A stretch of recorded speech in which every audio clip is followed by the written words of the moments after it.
Good evening. Nifty market analysis. বৰ্তমান market প্ৰায় 23,500 ওচৰতে আছে।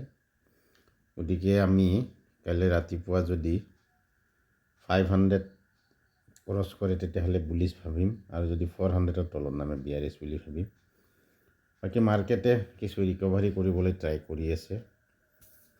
যদি ৰাতিপুৱা এই লেভেলকেইটা ক্ৰছ কৰে মই দিয়া, তেতিয়াহ'লে মাৰ্কেট বুলিছ হ'ব, আৰু যদি তললৈ নামে বিয়াৰিছ হ'ব। কিন্তু পজিটিভ খবৰ হ'ল কি, গভৰ্ণমেণ্টে বাজেটখন যিহেতু কিছু সকাহ দিছে, গতিকে মাৰ্কেটে পজিটিভ কিছু দেখাবলৈ ট্ৰাই কৰিব।